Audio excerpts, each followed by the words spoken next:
They warned us not to go. Every local we met in the nearby diner repeated the same words. Ashworth Asylum isn't just haunted. It's cursed. But when you've got a YouTube channel called Truth Seekers Uncovered, you can't let a little ghost story stop you. My co-hosts Rachel and Dylan were just as eager as I was. The views on our last video had tanked, and Ashworth, with its history of unexplained disappearances, was too tempting to pass up. The asylum sat on the edge of an overgrown forest, its facade crumbling like a corpse too long in the sun. Its windows stared at us like dead eyes, dark and accusing. Legend had it that the facility, abandoned in the 1940s, was used for experimental treatments. Patients who entered rarely left, and those who did spoke of a shadowy figure that roamed the halls. Feeding on their sanity, we arrived at dusk, our equipment clinking in the cool evening air. The gate was already open, a bad omen, but I chalked it up to local vandals. We filmed our introduction by the rusted sign, Ashworth Psychiatric Facility, a sanctuary for healing. I couldn't help but shiver at the irony as we stepped inside. The air changed. It wasn't just cold. It felt heavy, pressing on my chest like an unseen weight. The main hall was filled with debris, shattered furniture, yellowed papers, and broken light fixtures swinging like pendulums. "Look at this," Rachel whispered, pointing to a faded mural on the wall. It depicted serene landscapes, a futile attempt to create peace in a place of torment. Beneath it, graffiti scrawled in angry red letters read, "Run while you can." Dylan chuckled nervously. Classic horror movie vibes, huh? But none of us laughed. The first hour went smoothly. We set up our cameras in the most infamous areas: the electroshock room, the morgue, and the solitary confinement cells. Nothing unusual happened, though every creak and groan of the building sent our adrenaline spiking. That it was in the children's ward that things began to change. The walls here were painted with faded rainbows and smiling animals, but the floor was littered with shattered toys and small shoes left behind in eerie silence. "Why would there be a children's ward?" Rachel asked. "This was an adult facility, wasn't it?" I didn't have an answer. As we moved through the corridor, the air grew colder. Dylan's camera started glitching, the feed cutting in and out with bursts of static. "Probably just the battery," he said. Though his voice wavered, we turned a corner and found a row of small beds, each with restraints hanging limp from the sides. The sight was sickening, and I could almost hear the echoes of long-forgotten cries. Then Rachel froze. "Did you hear that?" I strained my ears. At first, there was nothing but the sound of our breathing. Then, faintly, came the giggle of a child. "Is someone here?" I called out, my voice shaking. No answer.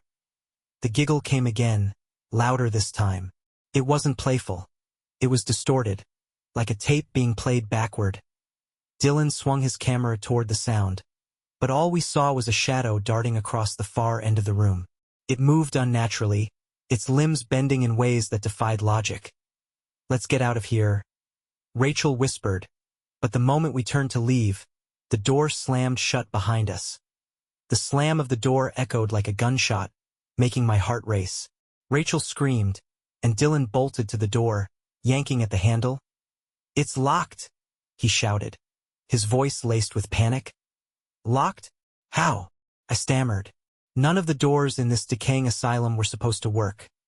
Most of them didn't even have functioning hinges. Rachel clutched my arm, her knuckles white. "We need to calm down. Maybe it's just the wind or something." We all knew she didn't believe that. None of us did. The air in the children's ward grew oppressive. The sound of the giggling child came again, this time accompanied by a faint pattering, like small, bare feet slapping against the tiled floor. My breath hitched. The shadow moved again, faster this time, darting between the broken beds. My flashlight beam shook as I tried to follow it, but the thing never stayed in one place long enough for me to make it out. Dylan adjusted his camera. "If we catch this on tape, we're gonna break the internet," he whispered, though his grin was gone. Before I could respond, the room plunged into darkness. "Great," Rachel hissed. "Flashlights out." "No," I said, trembling. "I can still feel mine, it's on. It's just not working." A cold dread settled in my stomach. The light wasn't gone. It was being consumed. Somewhere in the blackness, a rhythmic tapping began. It wasn't footsteps this time, but the deliberate sound of knuckles rapping against metal. Top, top, top, Rachel whimpered. What is that? I don't know, Dylan said. His voice strained and I fumbled for my phone, using its screen as a makeshift light. The pale glow illuminated the nearest bed, and the small figure standing next to it was a child, no older than 6. Her hair hung in wet clumps, and her hospital gown was smeared with something dark and sticky. Her head was tilted unnaturally, as though her neck couldn't support its weight. But it was her eyes, or lack thereof, that made my stomach churn. Where they should have been were hollow pits, leaking streams of black ichor that dripped onto the floor. She raised a hand, pointing at us with a bony finger. Her mouth stretched open, impossibly wide, and that same distorted giggle poured out. Move! I screamed. We stumbled backward, slamming into beds and tripping over debris. The child didn't chase us, but her laughter followed, growing louder, echoing in my skull. Dylan shoved the door, and this time, it gave way. We spilled into the hallway, gasping for air, but the safety was short-lived. The entire asylum seemed alive now. The walls groaned, the ceiling creaked, and faint whispers snaked through the air, just beyond comprehension. Head for the exit, Dylan shouted, already sprinting. We tore down the corridor, the oppressive darkness chasing us. My flashlight flickered back to life, but I almost wished it hadn't. The walls were covered in deep scratches, as if something with claws had been dragging them along the surface. When we reached the main hall, the front door was wide open. Relief flooded me and we bolted toward it. But then it slammed shut, just as we were within arm's reach. No, no, no, no, Rachel cried, pounding her fists against the door. A sound like heavy breathing filled the space around us. I turned, and my heart nearly stopped. The shadowy figure from the stories was there. It stood at the far end of the hall, taller than any human should be, its form shifting and twisting like smoke caught in a breeze. Its eyes glowed faintly, malevolent and unblinking. Dylan raised his camera, desperate to capture it. Do you see that? Tell me you see that. Before I could answer, the thing moved. Not walked, moved. One moment it was across the room. The next it was inches from Dylan. He screamed as the shadow enveloped him, the camera clattering to the floor. Dylan! Rachel and I shouted in unison, but it was too late. He vanished into the darkness, his screams fading like a dying echo. Rachel grabbed my hand, tears streaming down her face. We have to get out of here. I didn't argue. We turned and ran, looking for another way out. The whispers grew louder, turning into a cacophony of voices. Pleading, laughing, screaming. We found a side door half buried under rubble and pushed it open, spilling out into the cold night air. For a moment, I thought we were safe. But when we looked back, the shadowy figure stood in the broken doorway, watching us. Its glowing eyes seemed to promise that we wouldn't escape. Not really. Rachel and I didn't stop running until we reached the car.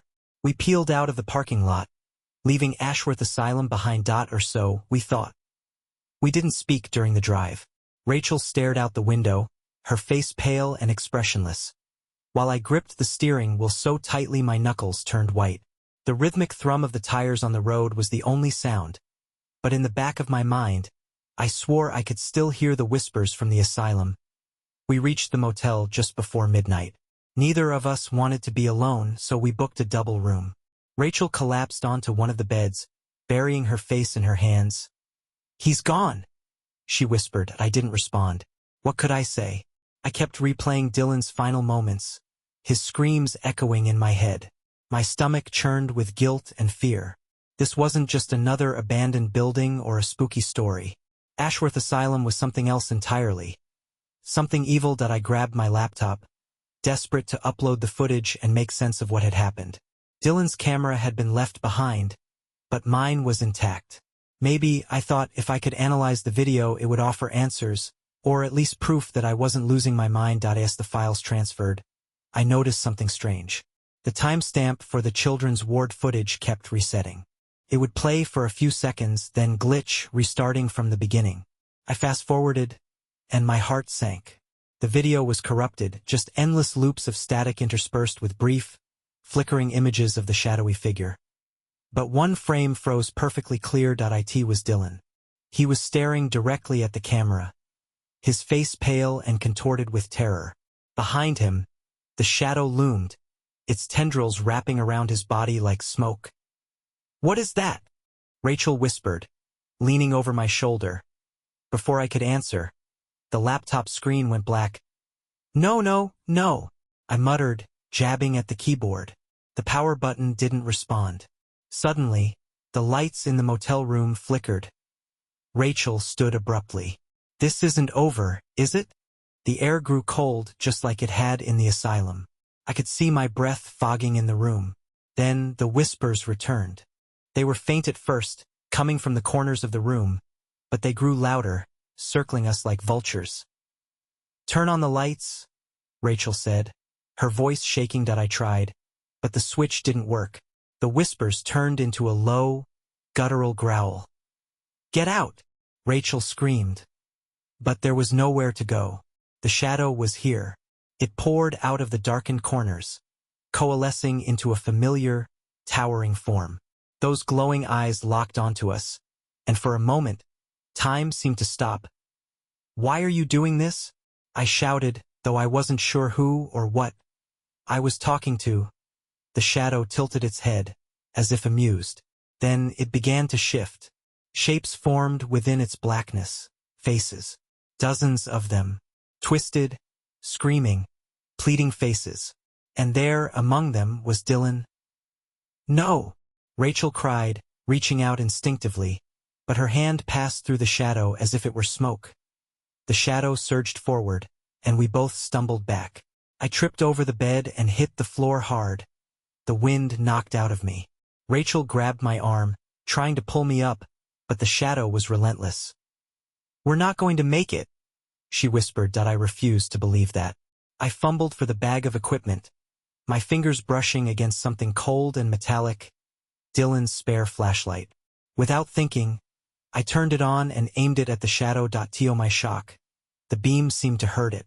The darkness recoiled, its form writhing as though the light burned. The faces within it screamed, their mouths stretching impossibly wide. "Keep going!" Rachel shouted, grabbing her own flashlight. Together, we pushed the shadow back, forcing it into the far corner of the room. But as quickly as it retreated, it began to grow again, the light only delaying the inevitable. We couldn't fight it, not forever. I made a snap decision. "The car. We run. Now." Rachel nodded, and we bolted for the door.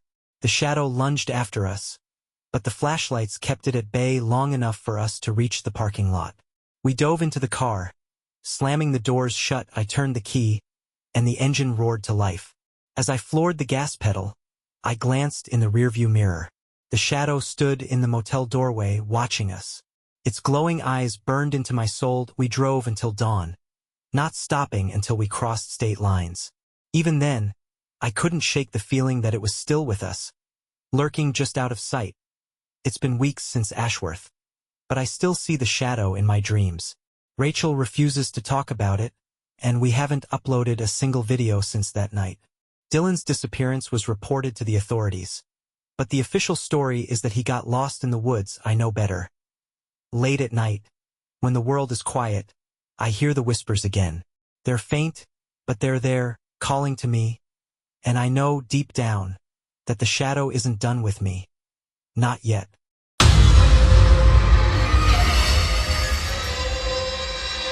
When we first heard about the old Greystone textile mill, it sounded like the perfect place for our urban exploration group. It was a behemoth of brick and steel, abandoned since the 1960s, and rumored to have a dark history that few dared to discuss. People talked about strange accidents, workers who vanished without a trace, and a fire that gutted half the building, leaving behind only charred ruins and whispers of the dead. The mill was notorious, its legacy steeped in tragedy. Workers had claimed to hear strange noises in the machinery, like whispers or screams, and some reported shadows moving among the looms at night. After the fire, the place was shuttered, left to rot on the edge of the city like a bad memory no one wanted to face. That it was irresistible that on a damp October evening, our group, me, Matt, and Lena, approached the factory. The towering smokestacks loomed against the twilight sky, jagged and broken, like fingers clawing at the heavens. Vines and weeds had overtaken the building, but the main entrance remained eerily intact. "This place is massive," Matt said, his voice tinged with awe. "Creepy, too," Lena added, hugging her jacket closer. We filmed our entrance for our social media page, weaving between rusted equipment and piles of debris. The interior was cavernous, filled with an oppressive silence that seemed to swallow our voices. The air was thick with the smell of mildew and old grease. Rusting looms stood in rows like gravestones, their belts and gears long dormant. Despite the decay, I felt as if the factory was waiting, listening. "Over here," Lena called, her voice echoing in the stillness. She pointed to a bulletin board mounted on the wall. The old notices were faded and illegible, but a calendar from 1963 hung at its center, the dates of October circled in red. "That's the year of the fire," Matt said. We ventured deeper into the mill, finding remnants of its past, discarded uniforms, ledgers, and tools. But as we moved, the atmosphere shifted.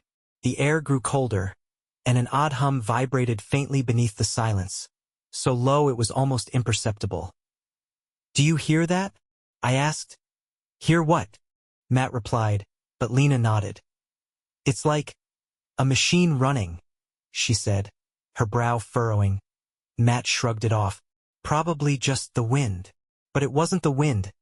We reached the production floor, a vast expanse of shattered windows and crumbling walls. At its center stood the factory's crown jewel, the main loom.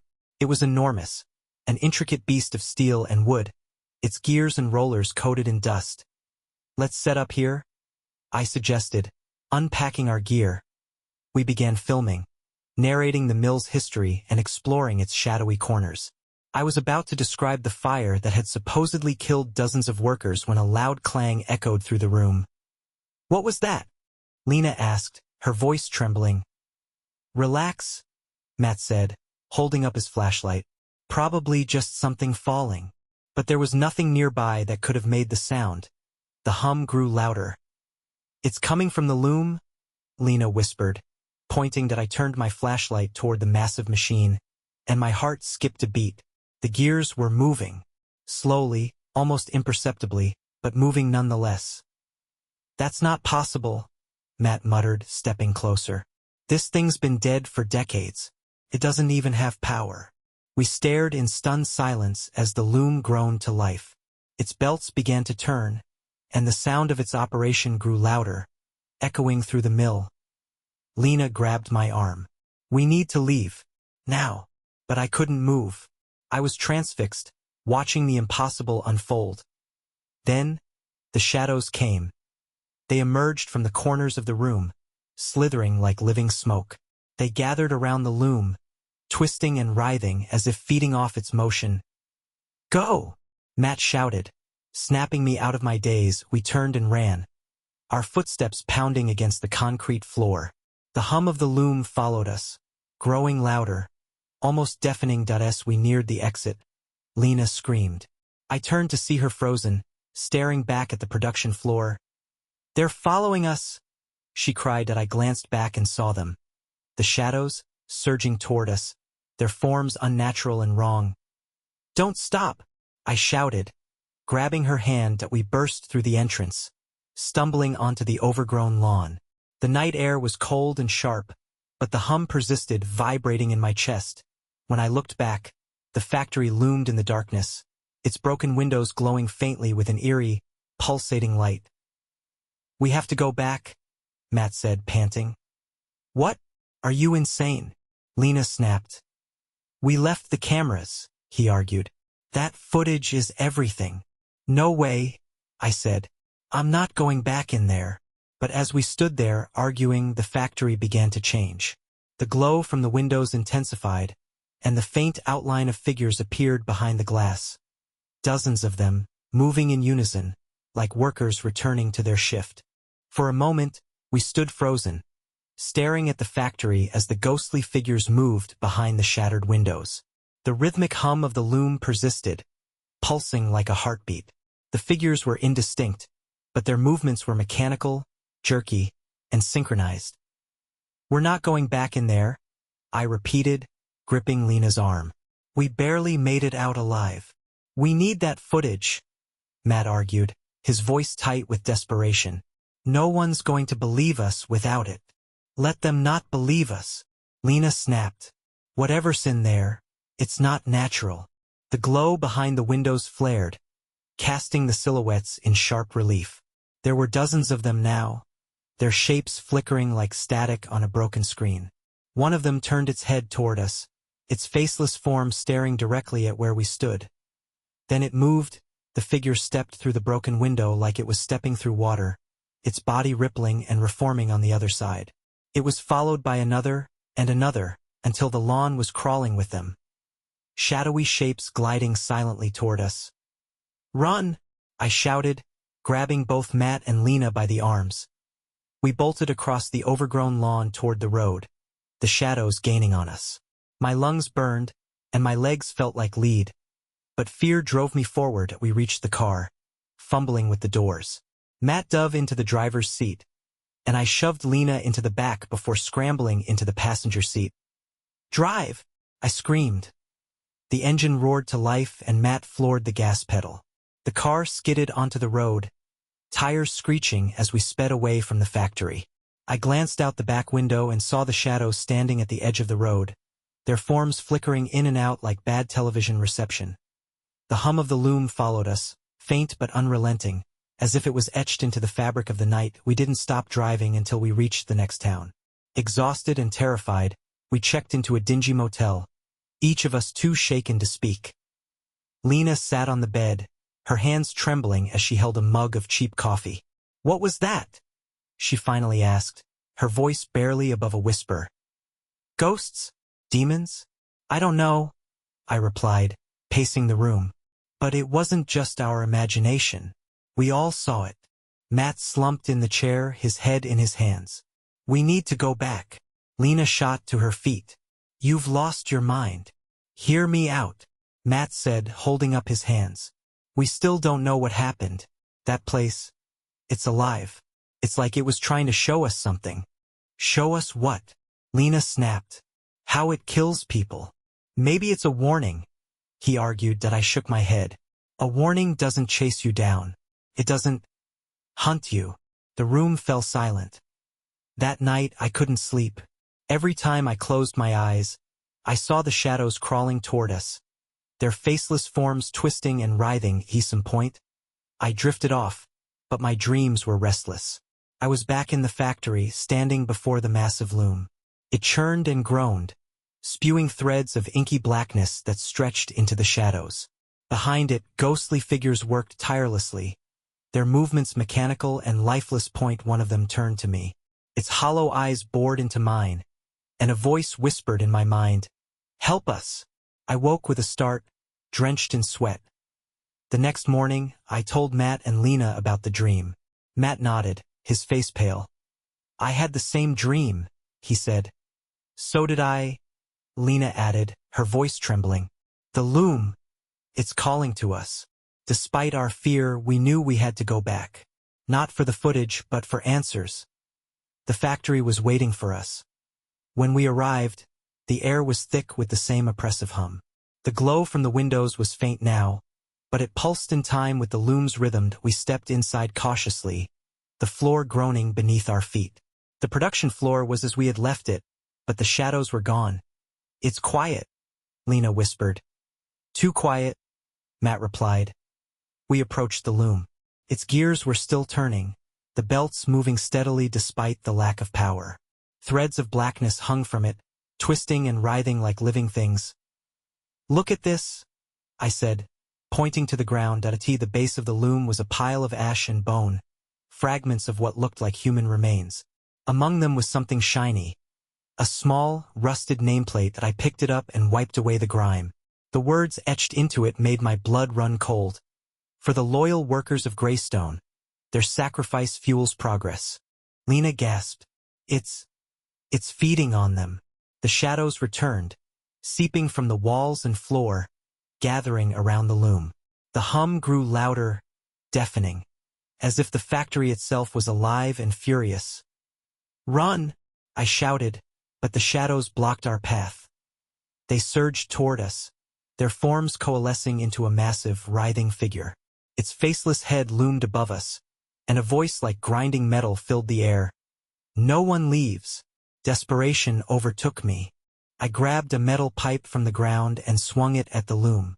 Sparks flew as the gears screeched, grinding to a halt.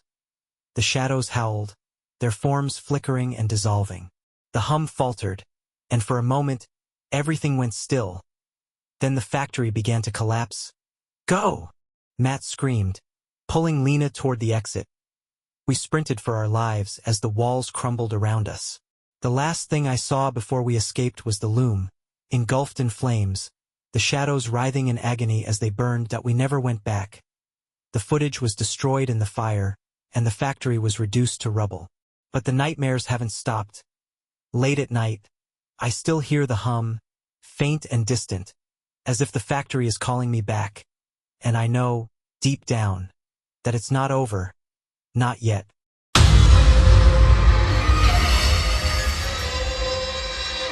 I had always considered myself a skeptic. Ghost stories, urban legends, and tales of haunted houses were just that, stories. But the house on Blackwood Hill was different. It wasn't just a local legend. It was a warning. I first heard about it from my best friend, Emma, who had grown up in the area. She told me about the eerie, ivy-covered mansion that loomed over the small town like a dark secret. Built in the late 1800s, it had been abandoned for decades after the last owner, a reclusive widow named Eleanor Graves, vanished without a trace. "People who go in don't always come out," Emma said one night over drinks. I laughed it off. "Sounds like a great place for a Halloween thrill." She looked serious, her tone dropping. "I'm not kidding, Sarah. People say you can hear Eleanor's voice if you listen closely. And if you do, she follows you home." The challenge was irresistible. I had a knack for debunking spooky claims, and Blackwood Hill seemed like the perfect test. So, despite Emma's protests, I decided to explore the house with two friends, Jake and Lauren. We arrived just before sunset. The mansion was enormous, its Gothic spires reaching toward the darkening sky. The windows were shattered, the shutters hanging at odd angles. A wrought iron gate, rusted and twisted, stood ajar, as if inviting us in. "Creepy?" Lauren muttered, clutching her flashlight. Jake grinned, always the joker. "It's just an old house. Let's see what all the fuss is about." We pushed through the overgrown yard, stepping over tangled roots and debris. The front door was surprisingly intact, its surface carved with intricate patterns of vines and roses. When we stepped inside, the air felt wrong. It was cold, damp, and heavy, as though the house itself were alive. Dust coated every surface, and cobwebs draped from the chandeliers like tattered curtains. "Welcome to the Addams family mansion," Jake joked, but his laugh sounded hollow. We wandered through the rooms, documenting everything with our phones. The furniture was still in place, covered in sheets that had turned yellow with age. Paintings of stern-faced ancestors lined the walls, their eyes seeming to follow you. As in one of the sitting rooms, we found an antique piano. Its keys were warped and broken, but one of them, inexplicably, was clean and white. "Play it," Lauren said, half joking. Jake obliged, pressing the key. A single, discordant note echoed through the house, louder than it should have been. That's when we heard it. A faint whisper, coming from somewhere upstairs. We froze. "Did you hear that?" Lauren asked, her voice barely above a whisper. "Probably just the wind," Jake said, though his hand was shaking as he held his phone. The whisper came again, louder this time. It wasn't the wind. It was a voice, soft and feminine, calling out, "Hello!" I felt a chill run down my spine. "Let's check it out," I said, trying to sound braver than I felt. We climbed the grand staircase, the wood creaking under our weight. The voice grew clearer as we ascended, a mournful wail that seemed to echo from the walls themselves. When we reached the landing, the air grew colder. Our breath fogged in the dim light of our flashlights. "Over there," Lauren whispered, pointing to a door at the end of the hall. It was slightly ajar, and a faint light flickered from within. Jake pushed the door open, revealing a bedroom frozen in time. The canopy bed was draped in decaying lace, and a vanity sat against the wall, its mirror cracked but reflecting the faint glow of a single, flickering candle. "That wasn't lit when we came in," Jake said. His voice trembling. We approached the vanity cautiously. The whispers had stopped, replaced by an unsettling silence. On the surface of the vanity lay a single object, an ornate silver hand mirror, its surface polished to a perfect sheen. Lauren picked it up, turning it over in her hands. "It's beautiful," she murmured. "Put it down," I said, an inexplicable sense of dread washing over me, but she didn't. Instead, she raised it to her face. The moment she looked into the mirror, her expression changed. Her eyes widened, her mouth opening in a silent scream. "What's wrong?" Jake asked, grabbing her shoulder. She dropped the mirror, and it shattered on the floor. "She's here," Lauren whispered, her voice distant and hollow. The whispering returned, louder now, surrounding us. And then, the candle went out. The room plunged into darkness, the whispering growing louder and more insistent. It was all around us now, wrapping itself around my mind like a vice. "Lauren, what do you mean, she's here?" I whispered, barely able to keep my voice steady. Lauren didn't respond.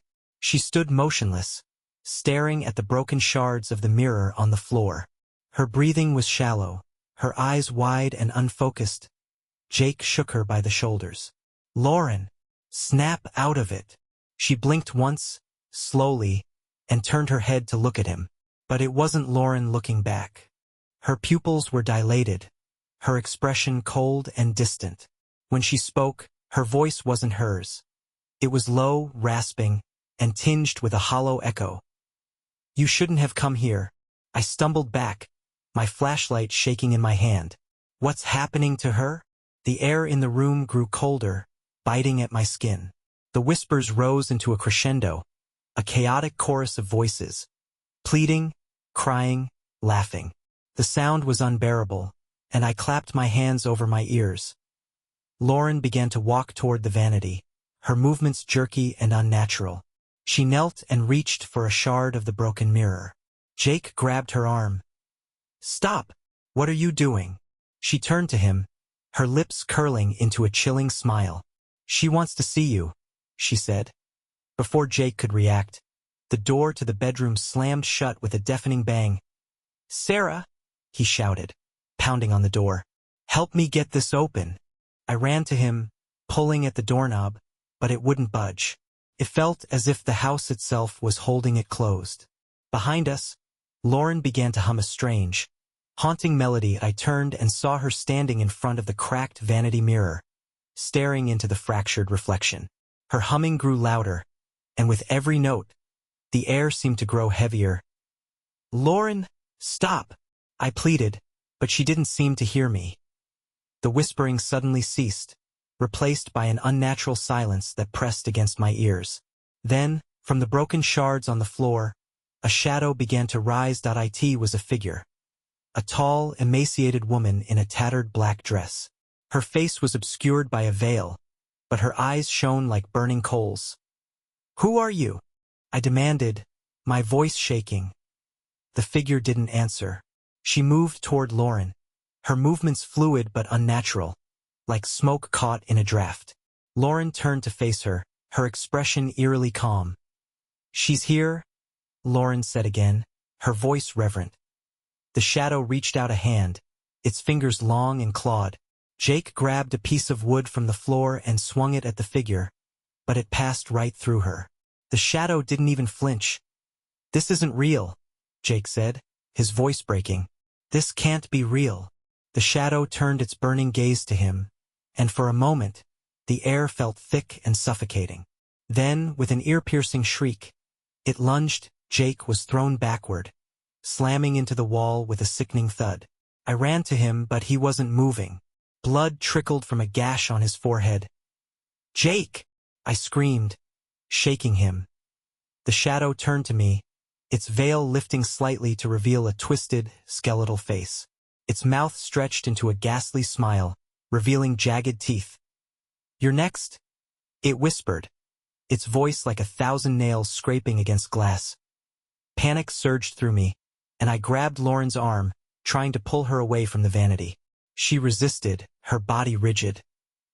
"We have to go," I shouted, but she didn't budge. The shadow began to grow, its form expanding to fill the room. It reached for me, its claws brushing against my arm. The touch burned like ice, and I screamed in pain. Then, suddenly, Lauren snapped out of her trance. She looked at me, her eyes wide with terror. "We have to destroy it," she cried. "Destroy what?" I asked, my voice frantic. "The mirror. It's the source." Without hesitation, I grabbed one of the larger shards from the floor and threw it at the vanity. It struck the cracked mirror, shattering it into countless pieces. The shadow let out an inhuman wail, its form writhing and collapsing in on itself. The room shook violently, the walls groaning as if the house were alive. "Go!" Lauren shouted, pulling me toward the door. This time it opened. We stumbled into the hallway, dragging Jake between us. The house seemed to shudder around us, the floors buckling and the walls cracking. We ran, the whispers chasing us down the stairs. The front door was open now, and we burst through it, tumbling onto the overgrown lawn. The house let out one final groan before falling silent. In the days that followed, we tried to piece together what had happened. Jake recovered from his injuries, though he refused to talk about the house. Lauren and I agreed never to go back. But sometimes, late at night, I hear the melody Lauren hummed in that cursed room. And when I look in the mirror, I swear I see a shadow moving just behind me that I don't turn around.